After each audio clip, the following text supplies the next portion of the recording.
How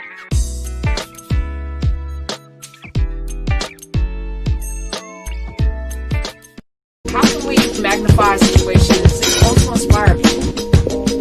The talk show. The Black woman created this. Hey, everybody. Welcome to another episode of Sundays with the Cherry on Top. I am your host, Cherry, and I am just excited to see you again and be here with you again on another Sunday at 5 o'clock live. I am really excited to bring on my next guest, but before I do that, I just want to say, I got my cards in.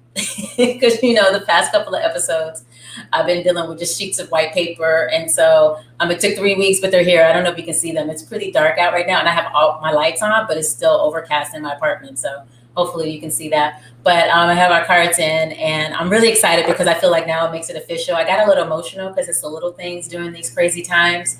And so I'm just, a proud mama moment of my cards with my logo. Yes. Anyway, make sure you follow me on social media, on my Instagram and my Twitter. You see them down there on my ticker, which I love so much.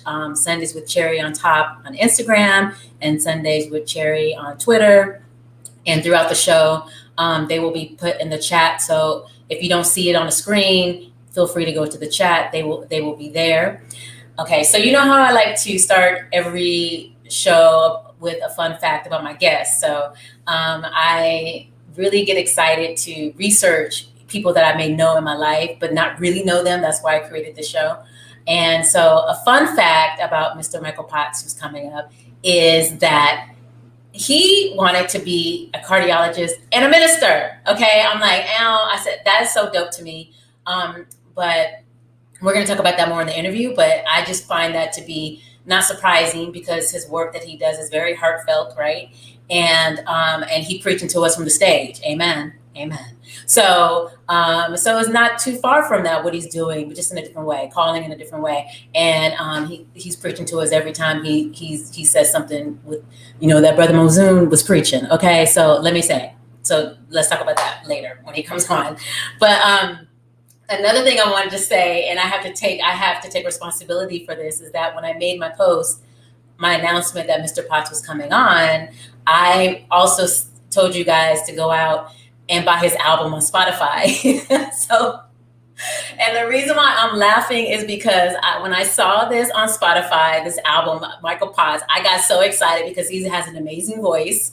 And I'm like, oh yeah, he has an album on Spotify. And then I start listening to the damn thing. And then I text him and I'm like, this is not you, okay? I just, because when he started singing, I'm like, oh, that's not the same voice. No shame to the other Michael Potts, but the Michael Potts that we know, his voice is amazing. So I just wanted to just give responsibility for you guys. If you guys went out to look for this album and you're like, what is she talking about? That's not even him. So that's me.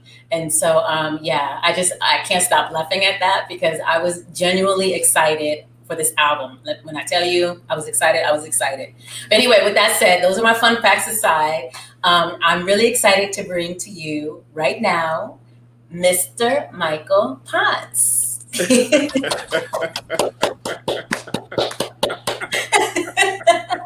I love that story.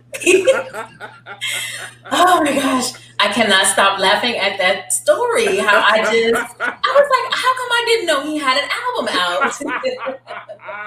Yeah. Yep. Yep, I do. And I told my producer, Bjorn, because we were going over, just like our tech, and he popped it up, and I was like, we can't put that up there. That's not even him. So, Yeah. Oh my gosh. Anyway. Yeah. When you texted me about it, I was like, yeah, for some reason, that keeps popping up. All of a sudden, within the last year, so this album that I made. And you like, where are my royalties? Okay. Yeah. And the funny thing is, I didn't even listen to it. Okay. I haven't even listened to it to even see how what this other Michael Potts sounds like, but it was very funny. Very, very funny. I said, how many people out there thinking that I made an album? I know, and I was like, I was like, oop, that my bad, and I didn't change it. I was like, you know what, I'm just gonna take responsibility, and I'm just gonna tell everybody about it right now. But gosh, it's so funny.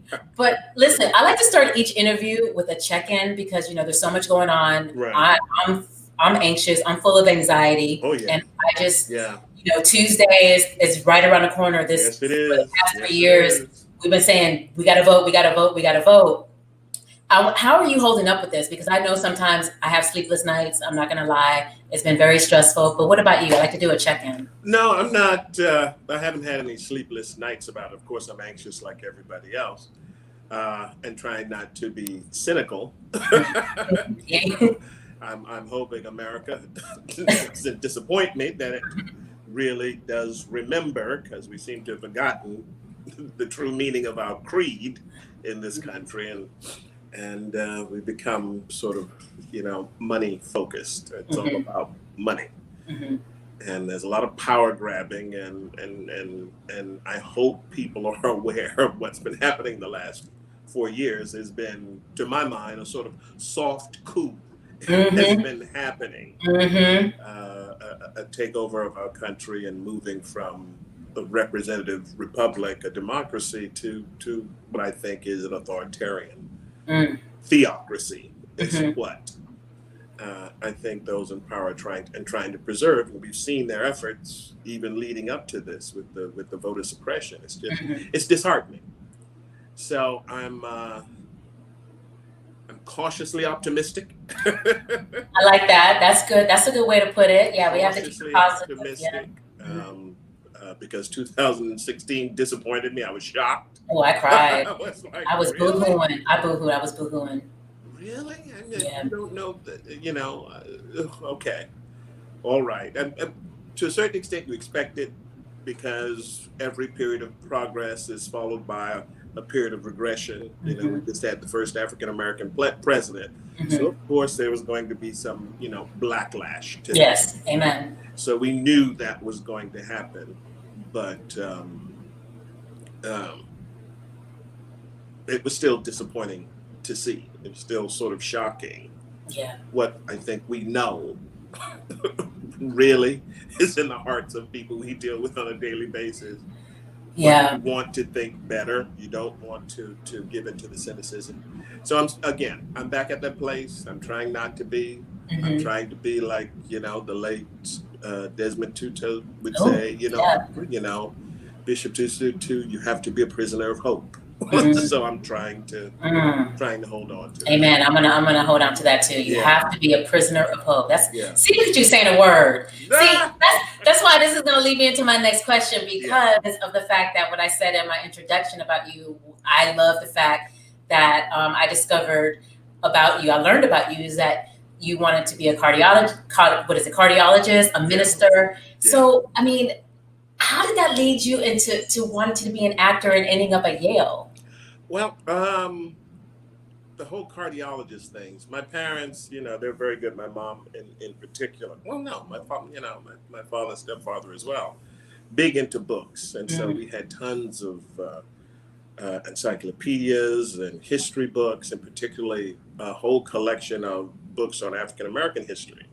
And so I became fascinated with Charles Drew, who was a Black cardiologist, and his story, how he sort of pioneered the technique of separating, platelets from the blood itself. And the story goes, I don't know if it's apocryphal or true, but that's one of the stories, is that, of course, he did it during the time of Jim Crow, where he himself couldn't go to a white hospital. So he had just created this life-saving, or innovated this life-saving technique, but himself could not go into any particular hospital. So, the story is that he actually died outside of a hospital because the Black hospital was too far away, kind of bled to death from an auto accident. So I sort of became fascinated by that, and I thought, well, I'm going to be a cardiologist. The minister thing was easy because both my father and stepfather were ministers. Oh, okay. My family is very, have been a part of the church since I was born. I've been, you know, grandmothers, missionaries, grandfather, you know, Evening Star, Masons, all of that, Oh, up wow, and yeah. down the line. So it made sense. And because even as a kid, the greatest actor in the community, I think where I grew up when I was younger was with my maternal grandparents. And of course, the church was sort of the center of this very small community. And it's theater. I mean, you know that. It's theater. Yeah, And yeah. the lead actor is the minister. He simply is. And if you have a good one, it can be quite captivating. In my grandparents' church, Reverend Wright was his name. Oh, that's so appropriate. What his name. And he had this great voice, this basso profundo, this big kind of voice. And he was an incredible minister. Then the way he used language and the way the ritual of the church ceremony went during that day, and how the choir itself knew what their cue was, when he would crescendo in his sermon, they knew exactly when to begin to sing and at what volume. And so at the height of his sermon is when the music would swell, the singing would swell at the same time. So you had this incredible, you know, forgive me for saying, almost orgasmic experience all at once. In the church that just, and I just became so fascinated and enthralled by that as a kid. And I thought, wow, this is just amazing. This is great. I mean, I actually had goose pimples from all of this. Wow, So yeah. I think that was my introduction to theater. And then it was a church where every Christmas or Easter, the kids were made to do speeches, we called them. Yeah. You learned your little monologues and you performed them in front of the church for their Christmas program or their Easter program, things like that. So they made sense. Logically, they both kind of They go hand in hand, all of it. They go did. hand in hand. They Yeah. did. You know, and then I remember in 7th grade seeing a substitute teacher and he put on A Man for All Seasons. Oh. He showed that in class. That Paul Schofield, who was playing a minister or a bishop of some sort of religious figure. And I just became fascinated by Paul Schofield. I'm going, oh, so you can be a minister and an actor. Yes, she can. Amen. So they kind of were the same thing. Amen. Okay. And I think that's kind of when I got bitten and when that journey began, because he was playing a religious man. And I love that. He did it so beautifully. I mean, he became my idol at that moment. But I mean, look at him. He's not doing anything. The performance is just so simple and yet so full and nuanced at the same time. Yeah. I was fascinated. It was brilliant. Is that where your love of singing came from? You know, because Oh, yeah. you from the church, and were you in the choir and all of that? Because your voice is amazing. They were all singers. Yeah. My whole family, they were all singers. And oh yeah, in church you were made to join. You joined the children's choir. You didn't have a choice. You have to.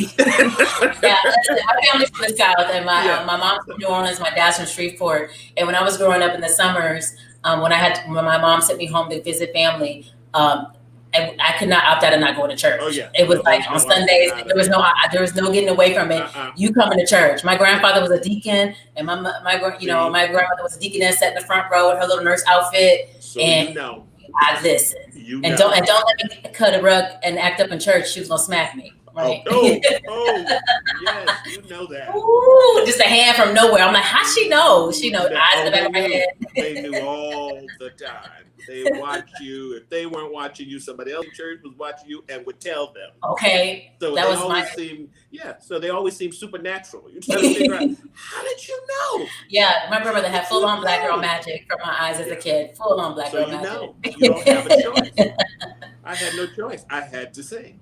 I love this. That's a beautiful story, and it makes sense. Like how when you say it, how the dots are connected, that both go hand in hand. Yeah. Which leads me to my next question for you, because one thing that I love about you is how versatile you are as an actor. Where I feel like people watching you work can't pigeonhole you into just one thing, because if you look at your character on Broadway in the Book of Mormon, Mephala, like when you look at that character and then you go to one of the top TV shows in history, which is The Wire, and Brother Mozoon, right? And everybody, I remember when Stringer Bell was killed, when you shot Cheese, like just all these things that you did that had the Black community in the uproar.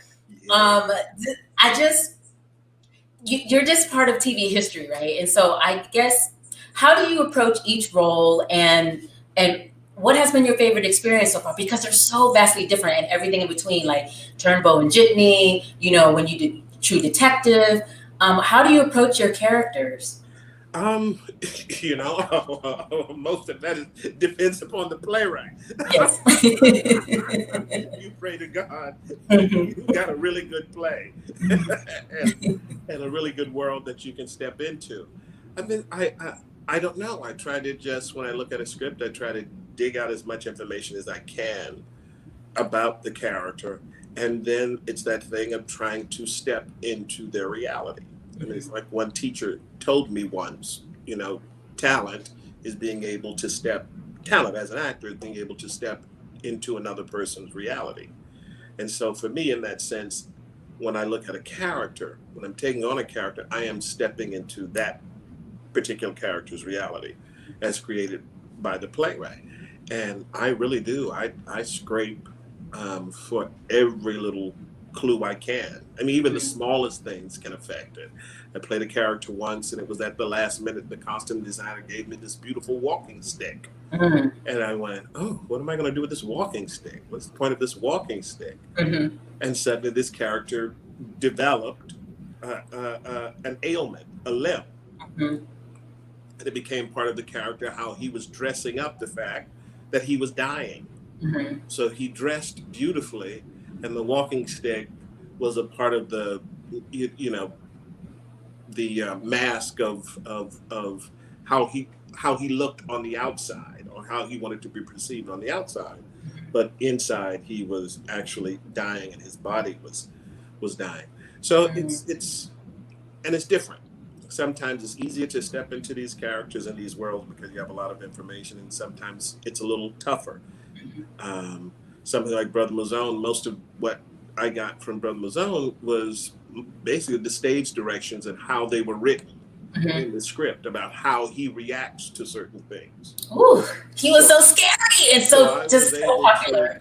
To kind of backwards plan, looking at his reactions, gave me clues as to his thinking and as to who he was, as opposed to, and the way he would speak. They would give him these arias, these speeches. And he was preaching. He was preaching. This costume where we don't really know, and they never say he was a member. He never said he was a member of the Nation of Islam or the Fruit of Islam. He never said that. But they just kind of would drop these little clues. So you do that. Or Turnbow in Jitney. He talks more than anybody else in the darn play. And he has all the information. And then you realize you have a character who's responsible for the exposition. So what do you do with a character who's responsible for exposition? Well, clearly this is a character who loves information and needs to know everything and needs to know more than anybody else in the play. And that gives you clues about who that person is right away. So it's different things. And I guess I'm able to do it because, growing up, no one told me I couldn't. Amen. That's real. Yeah. I mean, I had parents who were very, very supportive. A mom who, no one told me that you couldn't be these people, or you couldn't do these things, or you couldn't think like that. And so I think, luckily, fortunately, I've carried that with me.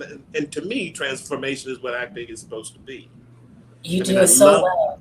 I love stepping into these different lives, these different situations and realities. That's what it is to me. And so, the trick for me is how much can I disguise who I am? It's not about who Michael Potts is. It's about who this character is. This is who Turnbow is. This is who Brother Mozoon is. This is who Mafala is. And the trick is, I'm going to fool you into thinking that I'm these people. You're doing such a good job with it, because it sounds like you're saying, especially with a good playwright, with you being part of August Wilson's canon and the way he writes, and then also too, I'm going back to The Wire because it's such, like I said, one of the top 5 best TV shows in TV history, I think. And so with the writing so good, and you get your information from the writing, and you approach it like a detective, and you look for clues, which sounds like you're saying. Yes. Was Brother Mozoon, the stillness, was that written in, the stillness and the ease that you had playing him, and just because how he just was so like, you can't badass, like do not mess with this man. Yeah, I think that's something I just found on my own because he used language so forcefully as a weapon. Because you look at this guy, part of his secret was he doesn't have that kind of physical intimidation. Here was this guy, 5'9", dressed up like a Nation of Islam. He wears glasses, and he speaks unlike anybody else. I mean, he's like a scary Urkel to a certain extent. And you have to figure out what makes him dangerous. What makes him dangerous is that he uses the words and he uses his stillness. He's just very clear. And I think that's who the character is. He's just very, very clear. He will kill you. Period. It's sort of, you don't want to say that because you don't think of your characters in the negative. You must never do that. And it's just, he is just so well read and so aware of what's going on. He doesn't feel any need to make a show of who he is or what he's done. He, as with Cheese, he doesn't need his name to ring out. Yes. And in a sense, that makes him more dangerous because you have no expectation, or your expectations of him or physically are so low. So he only has to use the words. Wow. Because he knows the people he's dealing with probably won't really understand or will be sort of captivated by the fact, it's like, what language is he speaking? Amen. So still on the sense of the characters that we're talking about. So, and I was talking about how I love the way that you transform, and every character that you do is not as different from the other character. Now that leads me to my next question about playing slow drag, right? And so completely different from Mufala, completely different from True Detective and Turnbow. So in the upcoming Netflix release of Ma Rainey's Black Bottom, you are playing slow drag. And you are working with some amazing artists: Denzel Washington, Viola Davis, Glenn Turnman, Chadwick Boseman, and Ruben Santiago Hudson. My question, the first thing I want to know is, do you really play the bass? I did learn to play the bass for the movie. You did? That was the question I wanted to ask you. I was like, but no, put a little tag on that. I learned to play those 5 or 6 songs that we had to play in the movie. Okay. I'm not about to sit in with Branford Marsalis. Amen. That's not happening. So let me be clear. But yes, I did learn to play those songs, and I'm playing them. Although, it's still his band really laid down the original tracks, but I learned to play so that it would match. You had to when they're filming it. You have to match so you didn't look like some shows, some movies where people are pretending. And all the musicians in the audience are going, they're not playing. Yes. That's not what that is. Yes. So yeah, I did learn to play. And so what's with you being on the set with so many greats, and the late Chadwick Boseman, may he rest in power. Yes. It's such a loss. It's a huge loss. And my goodness. I would say, for you being on set with him every day, and all of them every day, what was your experience like being in the room? Because for me, from my point of view, I just couldn't get my lines out because I love Viola Davis so much. It would take me like 5 or 6 takes. They'd be like, Cherry, your line is this. The script person would keep coming over going, I need you to speak on this line, because I would just be so mesmerized. But season, you've been around great people your whole career. Anthony Chisholm, another one who we lost, and just being on Broadway with him and Jitney. What is your experiences like when you are in the room with them? What lessons do you take away from them when you're watching them work? Basically how to be a consummate professional, how to be ready for what you have to do when you step on set, because they come on ready, and they're not bringing, Viola. It ain't no B game. Yeah. It ain't no A minus. You are playing in the A+ league. Wow. I mean, this is an Academy Award winning actor, deservedly. So you have to bring your A game. And that was the case with the entire cast. There was you couldn't lag behind, because you would be embarrassed. Number one, August Wilson would embarrass you if you couldn't do it. That's number one. But when you're in a cast of this caliber of people, you have to bring it every day. And but it was, at the same time, it was family. I mean, we laughed so much together. We found those things of commonality between us. And as we sank more and more, disappeared more and more into the characters, we formed this family, this band led by Ma Rainey. And we began to relate over the histories of these people who've been together and traveling together for a long time. And it just became easy. And me, I can't be on a tense set. And I'm sure you've been on those. I don't know how that's creative at all. And so with me, I don't listen to anybody else. I'm going to relax and do my work. I'm trying to get everybody else relaxed. So we can do the best work we can. And it was something Coleman said. Coleman Domingo, when we were on set, he says, it's like we're family. Like we can be family. We're related. Because over the course of shooting that's what we became. And we made a point of going out and having meals together outside of shooting to kind of further the bond. But, they're family. They're regular family. And Viola has this thing she always says, and I know she says about Chad, which is true, that you don't show up and your presence, making your presence the event. So I guess that would be the biggest lesson to learn, or the biggest thing that you learn, is that your presence isn't the event. I may be Viola Davis, I may be, Chadwick Boseman, Black Panther, but that's not the event. The event is the work.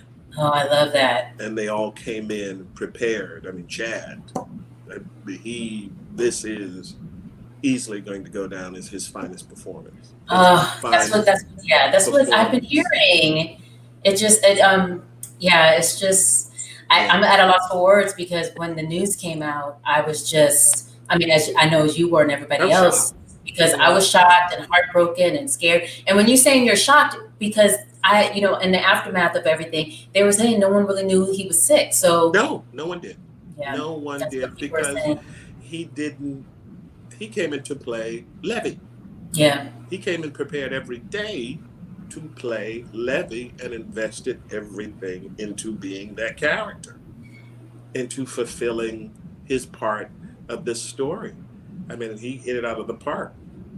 And so you would never imagine in your mind this is because nothing he was doing would make you think this is someone who's sick. Yes. He was vital every single day. He showed up. True. He showed up, and as they say, showed up and showed out when he did it. So yeah, it was quite devastating. Yeah. To this day, it makes no sense. It makes no sense to me. But thank you for sharing that that nugget of experience and lesson that you had, that you said about your presence is not the focus. Yeah, it's not the event. I love the fact that your presence is not the event. Yeah, no egos. leave your ego at the door. Right. That's it. Yeah. So that's good, because there's some actors that that are not anywhere near where you and Viola and Denzel and all them, and the egos, and you're just like, okay, can you calm it down? Can you pull it back? Oh yeah, we just like, some people like that, and we've seen it, and it's just like, hello, what are you doing? Sorry, boo, you're not the event. You are not the event. Your rival is not the event. Yeah, I'm gonna use that. I'm gonna be like, you are not the event today. Exactly. I'm sorry, you are not the event. Well, that leads me to my next question, as far as your love of the art and your professionalism and leaving your ego at the door, it's your teaching, right? When I was researching you and how you love to teach and Fordham University, where did that love come from, or why did you choose to be a teacher? Because there's some actors who are not teachers, and you could have easily said, no, I don't want to teach. But where does the love of teaching come from for you? Okay. Well, I don't teach there anymore. Oh, I only taught there for a year. Like the damn album. Like I got that wrong too. Like, come on now, Cherry, get it together. Fordham has this thing that Denzel endowed. He endowed a chair there, and so it's the Denzel Washington chair, and they pick a different person every year. Oh wow. Okay. So I got picked for the year 2018. Was it 2018? And you're required to teach the undergrads for a semester. You have to teach the entire year. So I got to do that. But prior to that, I had taught off and on for many, many years at Playwrights Horizon Theater School, which was part of the NYU undergraduate program. And I was kind of dragged into it, kicking and screaming by friends, people who thought I should teach and could teach. And I thought, well, no. You can't just say you're a teacher, because I had great teachers, and I know that requires an incredible amount of skill and knowledge. So, I dipped my toe into it for a little bit, and it was kind of shaky at the very, very beginning as I learned how to teach. I learned how to teach particular students, specifically as a group and as individuals. And that did become rewarding because it became a reminder of why I did this in the first place. And it is a way of kind of passing on that philosophy and kind of building the kind of actors you want to watch. And you don't let them get away with anything. Don't let them get away with nothing, because I want to see you. Yes, this is what I want to see when I watch TV and movies or go to the theater. Yes. So it was a way of doing that. And make people respect the craft. Yes. That was the big thing that I was taught. I mean, I have this phrase from Lloyd Richards, who was the dean the first 2 years I was at Yale, and I'm sure I bastardized what he said and turned it into my own thing, but it makes sense to me. And it was along the lines of, don't worry, when you go out there, the only thing at stake is you and everything you stand for. Oh. And so I carry that with me. Like, there's no half-assing it. You have to, it's about having respect for the craft, having integrity about what you're doing, what you're trying to uphold, because it goes back to that thing, growing up, Southern relatives, you represent the family, you represent your people. And so I think that's been instilled in me, where I get it from. And so do you feel, with that said, because this is what another question that's popped up for me while you're talking, it's triggered in me a sense of, I feel sometimes when I see, because of social media and the way social media plays in the craft now and the art, I don't see a lot of people studying the craft anymore or wanting to go to school for it. Even with everybody wants to be these bloggers or Instagrammer, influencers. Influencers. Yeah. And and I feel like is becoming an issue. How do you feel about that? Because I do agree with you. I feel like people need to respect the craft, and I get nervous that that's starting to dismantle or crumble. Oh, it is. I think it's awful. Yeah. I frankly think that it's awful. I think, as we become this sort of celebrity-driven culture, and reality television, I think, started it. I think social media then exploded it, but reality TV sort of became the culprit for people can pretend to be just being themselves and become well-known influencers and become very, very wealthy. I mean, it's one of the tragic things about our craft. Anybody can call themselves an actor. I mean, absolutely anybody can call themselves an actor. And as long as you can look pretty enough and convince and not stumble and walk and chew gum at the same time, people will accept you as an actor, as opposed to, you cannot just say, oh, I'm a singer. Yeah. Because when you open your mouth, You cannot say, I'm a dancer. Mm-hmm. Mm-hmm. People can figure that out right away. It's like, no, you're not. No, you're not.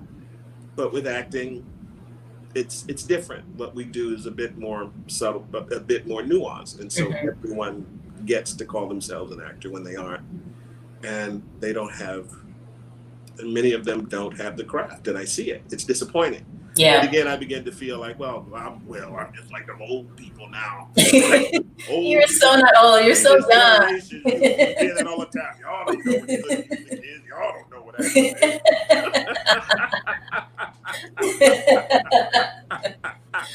You have such a youthful energy. I don't see you as someone I don't see you as that grumpy old man in the back, like, what's that song? Turn that down.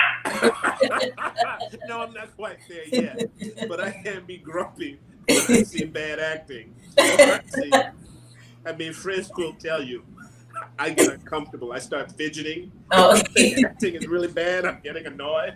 I'm moving in my chair. Do you want to go? Do you want to go? And I'm like, no. That would just, no, we can't do that. They'll see it. They'll see us leaving. Like in church, you want to put your finger up when you walk out. And I'm sure they're doing the best they can up there, and I don't want to discourage them by just in the middle, just walking out, because I've been up there. I've been there. Well, I can say this. I can say if I'm doing a show and before the lights go down and Michael Potts is in the audience and then intermission happens and he's gone, I'm like, did Michael Potts get up and leave my show? What is going on? Wait, I'm not coming back out. I'm not coming back out, get the understudy. I'm done. I am done. I know. See, that's the other thing about teaching. It makes you focus on what you learned and how you approach it. And so then you start analyzing other people when they're working. And you're going, well, that don't make no sense. What was that choice? What kind of transition is that? I've been notorious for that. I'm like, that's your transition? No. I mean, in the classroom, I get it because you're trying to raise the bar for us, but don't tell me when you come see one of my shows. Intermission. My eyes gonna be in the looking from backstage. Like, is he still there? Okay, that's good. That's good. But let me ask you this before we go on to the cherry pick. I won't tell you. Before we go on to the cherry pick, I have one more question I want to ask you because what is between film, stage, and TV? Do you have a preference? What is your favorite, or do you feel do you have are all the children, you love them equally? That kind of thing. I do. I guess maybe I love theater a tiny bit more than the other kids, because that's where I always thought I'd make my living and make my mark. I never the television and film that I get to do, it's like extra. It's like an extra blessing, because I never thought, because growing up, who did you see? I mean, who did you see? I'd seen every Sidney Poitier movie there was. Yes. Yeah. And there were only a few others you could name that you saw on a regular basis. I mean, someone who, and you look for people who look similar to you. I mean, who's a dark black guy. Well, Sidney certainly was darker, but he was this tall, thin, elegant sort of thing. And I was just this country. I said, no, that's not really my thing. I'm not that. Maybe Ivan Dixon, was someone that I looked at for a while, but Brock Peters, but there weren't that many. So I never really, and I really, honestly, in my belief, I just like, well, yeah, white Hollywood is not going to find me attractive. I mean, in the conventional sense. They just I hear that. Amen. We just forge our own paths like we have to do. That's what it was. So yeah this has all been just very, very fortunate. And fortunate you are. I can't wait to see what else comes your way, because you are so gifted that I have no words to even put how gifted you are. And I can't. I don't think a word exists. I don't think a word exists. But before we go, I like to ask each of my guests about a cherry pick. Something they can pay it forward to the community. And I wanted to ask you, what is your cherry pick? Well, I had two. I love it. The first one is Red Bay Coffee, for coffee lovers out there. I don't drink a ton of coffee. You drink a ton of coffee? I don't. Oh, I don't drink coffee either. I don't drink a ton, but when I do have it, maybe this one cup a day, it has to be really good. Yes.